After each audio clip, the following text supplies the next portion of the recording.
Hello साथियों, आप सभी का आपके अपने चैनल पर स्वागत करते हैं।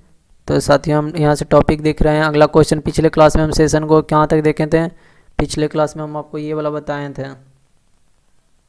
ये वाला सर्किल वाला एक्चुअली बता चुके थे। अब हम आगे बढ़ते हैं। आगे है, एक लड़की ने अपने अध्ययन के लिए क्या की 12.5% वार्षिक साधारण ब्याज की दर से 3 वर्षों के लिए 12,000 रुपये उधार लिए।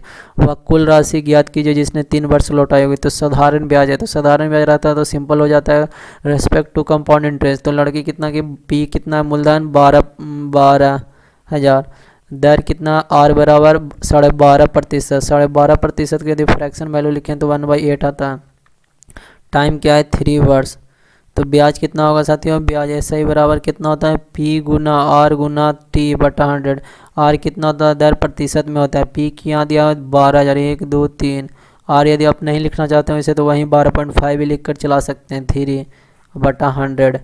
यहाँ से देखिए 1 शून्य 1 शून्य 1 शून्य 1 शून्य, यहाँ से 1 शून्य 1 शून्य, यानी कितना होगा, यहाँ से काटिएगा तो 12 तिया 36, यानी 125 को 36 से गुना करते हैं। 125 को 36 से तो 25 25 छक्का 150, 6 25 30 6 12 3 15, 6 से 7, यानी 25 तिया 75, 375। तो कितना हो गया, 0 5 5 10 7 7 14 15 3 1 4, 4500 रुपया। तो अमाउंट कितना होगा, अमाउंट बराबर कितना होता है, अमाउंट बराबर P प्लस SI। मूलधन कितना हमारा है, मूलधन हमारा 12,000 है। 12,000 प्लस 4,500 तो कितना हो गया साथियों, 16,500। हमारा आंसर क्या होगा, ऑप्शन नंबर ए। तो चलिए अगले प्रश्न की तरफ बढ़ते हैं। हमारा अगला प्रश्न है, किसी संख्या के वर्ग को 60 से गुना करने पर वह 40 45 50 और 60 से पूर्णतः विभाजित है। उस संख्या का न्यूनतम संभावित मान क्या है। कोई संख्या, माना कोई संख्या क्या है, माना कोई संख्या x है, माना संख्या x है। तो किसी संख्या के वर्ग, किसी संख्या कोई संख्या उसका वर्ग किए हैं, उसका वर्ग को 50 से गुना करने पर वह 40 45 और 60 से पूर्णतः विभाजित है। उस संख्या का न्यूनतम मान बताइए। तो यहाँ ऑप्शन उठाते हैं, तो 40 45 50 और 60 से पूर्णतः विभाजित है। तो यानी पूर्णतः विभाजित है, तो यानी यदि 5 ऑप्शन यदि उठाएं 5 लिए हैं तो 5 गुना 5, ऑप्शन 1 50 बटा 40 से डिवाइड करें तो कटेगा नहीं, पहला ऑप्शन तो नहीं होगा। दूसरा ऑप्शन देख करते हैं, 9 गुना 50 बटा 40 से काटते हैं तो ये भी एक पहले ही अंक से नहीं कट रहा है, लेकिन 6 लगते हैं तो 6 6 36, 6 गुना 6 36 हो गया है। 6 गुना इंटू 50 बटा 40, 40 से किए हैं तो 9 6 36, 40 से तो लग गया। दूसरा अंक चेक करते हैं, 45 से करेंगे तो 9 5 45, 9 4 36, ये भी कट गया। अब 36 गुना 50 बटा 50 करते हैं तो ये तो कट ही जाएगा। और 36 गुना 60 बटा कितना होगा 50, ये भी ये कटेगा। 36 गुना 50 बटा 60, 60 से डिवाइड ना करना है 60, तो ये भी कटेंगे, यानी ऑप्शन नंबर हमारा यही आंसर होगा। यदि 8 से चेक करना चाहते हैं तो 8 से भी चेक कर सकते हैं। 88 64 गुना उसका स्क्वायर से डिवाइड किए 4, ये तो कट जाएगा। 88 64 गुना 45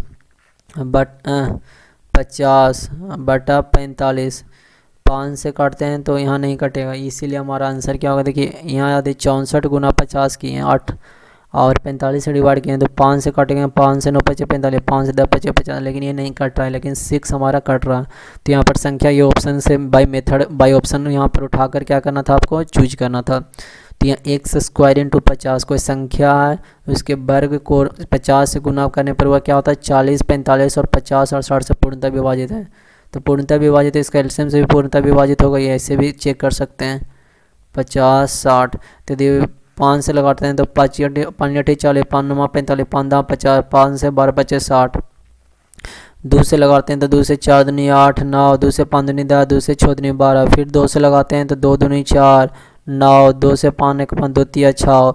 3 से लगाते हैं तो 2 एकम 2, 3 तिया 9, 5 3 एकम 3। तो 5 दूनी 10, 10 दूनी 20, 20 तिया 60, 60 दूनी 120, 120 इंटू 30, 120 इंटू 30, 120 बढ़ती 36, 360 इंटू 5, 0 6 25 30, 5 15, 6 5 15 3 18, 18।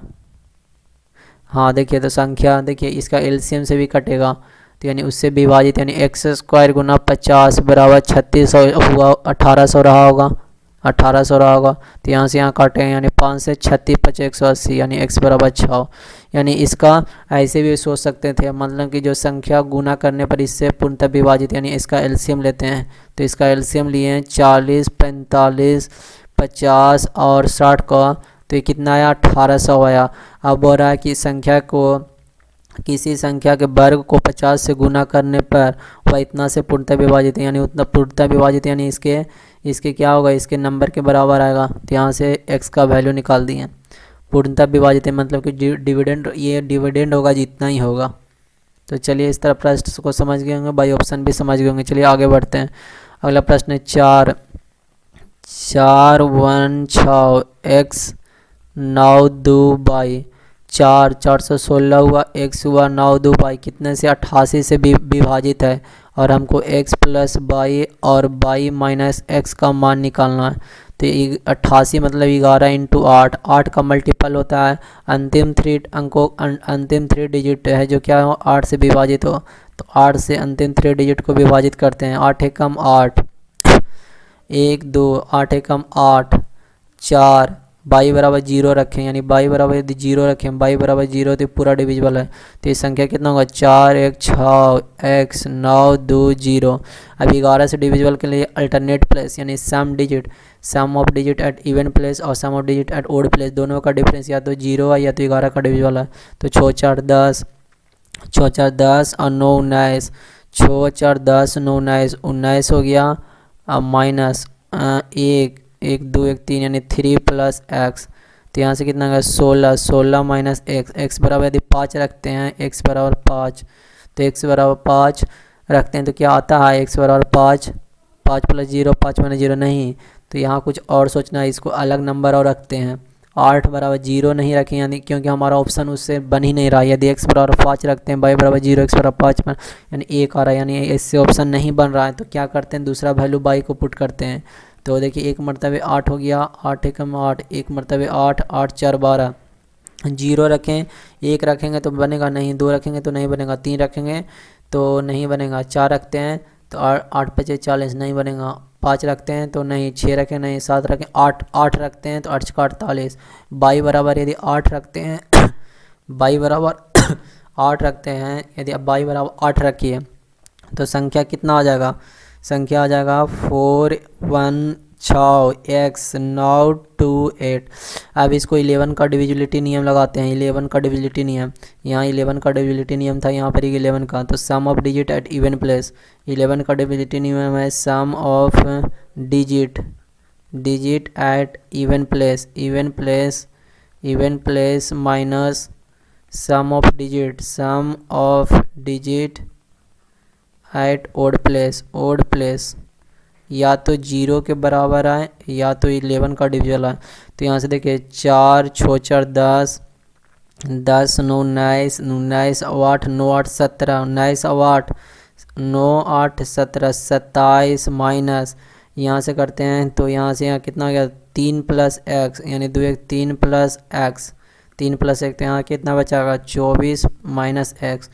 तो 11 से डिविजिबल होने के लिए x का मान क्या रखें, x बराबर 3 रखते हैं, x बराबर 3 रखते हैं तो 24 माइनस 3, हाँ x बराबर 2 रखते हैं, सॉरी x बराबर 2 रखते हैं, x बराबर 2 रखें यहाँ पर। तो x बराबर 24 माइनस 2 यानी 22, ये जो क्या है 11 से डिविजिबल है, 11 से डिविजिबल है। तो x बराबर 2 रखें, x बराबर 2 और y बराबर 8 रख कर देखते हैं इसमें। तो x बराबर 2 y बराबर 8, हाँ y बराबर 8 x बराबर 2, बाई बराबर 8 x बराबर 2, 8 प्लस 2 10, 8 माइनस 2 गया 6, यानी 2 5 10 2 3 6, यानी कहने का मतलब पहला सेटिस्फाई नहीं किया, इसीलिए हम दूसरे अंक को देखें। क्या कि यहाँ पर जो नंबर दिया था 8 से डिविजिबिलिटी का नियम है कि अंतिम 3 डिजिट 8 से डिविजिबल होना चाहिए। तो पहला केस में बाई बराबर 0 रखें तो x बराबर कितना आया, x बराबर 5 आया। तो बाई बराबर जब 0 रखें और x बराबर 5 रखें तो ये इक्वेशन में हमारे ऑप्शन के अनुसार से कोई भी मैच नहीं किया। तो क्या किए फिर से बाई बराबर दूसरा संख्या रखें, बाई को मान दूसरा केस 2 में क्या किए बाई बराबर 8 से डिविजिबिलिटी का नियम क्या लगाएं, कि अंतिम थ्री अंकों का थ्री अंक जो क्या है 8 से डिविजल होना चाहिए। तो दूसरा केस में y बराबर यदि 8 रखें तो x y बराबर 8 रखें तो x बराबर x बराबर क्या निकालें, x बराबर कितना यहाँ से निकालें 2।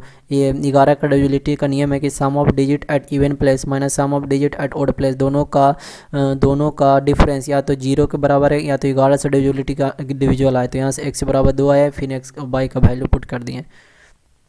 चलिए आगे बढ़ते हैं साथियों। दो संख्याओं के बीच का अंतर कितना है, 112 है। यदि एक संख्या के कोई भी दो संख्या दोनों संख्या के बीच का अंतर 112 है, यदि एक संख्या में 30% की कमी कर जाए, पहला में 30% की कमी करें यानी पहला वैल्यू 70% रहा होगा और अन्य संख्या में वृद्धि की जाती तो होने वाले संख्या पर बराबर होगी।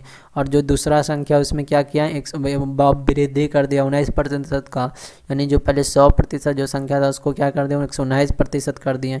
ये दोनों आपस में बराबर, यानी a बटा b कितना हो जाएगा 119/70। तो 7 से काटते हैं तो 7 7 से 1 से 7 और बचा कितना 4 से 17 17 से 19 से 49 यानी 17/10।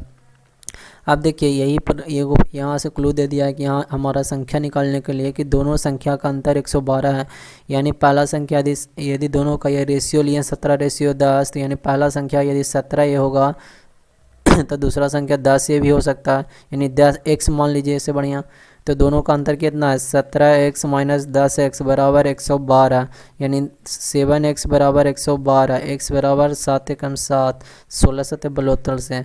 तो बड़ी संख्या कितना आ गया साथियों, x माने तो बड़ी संख्या यहाँ से कितना आ गया 17 गुने 16, 17 गुने 16 हो गया बड़ी संख्या। छोटी संख्या कितना होगा 10 गुने 16, तो 17 गुने 16 करते हैं तो कितना होगा 17 छक्का 42 कि 2 17 छक्का 2 तल से 7, यानी 272 है बड़ी संख्या, छोटी संख्या 160। तो बड़ी संख्या a बराबर इतना a बटा b बराबर, यानी बड़ी संख्या कितना है 272,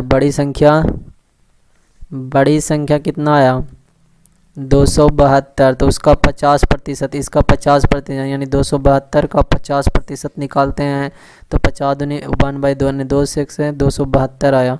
तो 2 एकम 2 2 3 6 6 दूनी 12 यानी 136 हमारा आंसर आया, यानी ऑप्शन नंबर 2। क्या किए हैं, पहले जो दो संख्या के बीच का अंतर दिया था यहाँ पर प्रश्न में 112 है।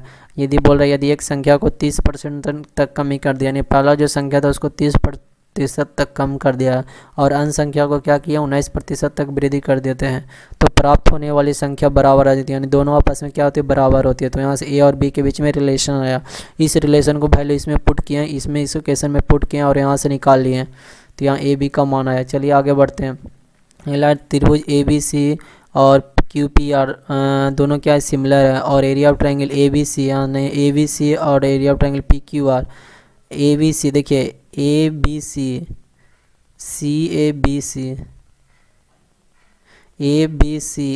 है और PQR दोनों सिमिलर है और AB बराबर 12 BC बराबर इतना AC बराबर इतना QP का मान।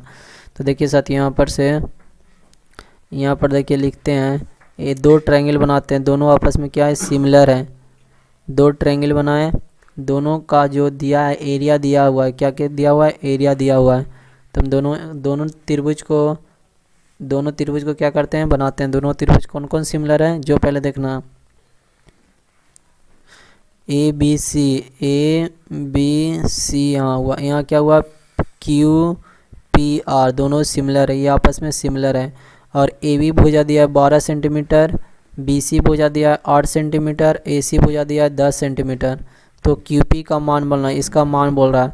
तो जानते हैं कि एरिया ऑफ ट्रायंगल ABC बटा एरिया ऑफ ट्रायंगल QPR बराबर कितना होता है साथियों AB के होल स्क्वायर यानी बटा QP के होल स्क्वायर बराबर BC के होल स्क्वायर बटा PR के होल स्क्वायर बराबर AC के होल स्क्वायर बटा QR के होल स्क्वायर, यानी इसके भुजा के होल स्क्वायर के बराबर होता है। तो एरिया ऑफ ABC दिया है 4 बटा QPR का दिया 25 बराबर AB के बटा QP के होल स्क्वायर, क्योंकि हमको निकालना है QP।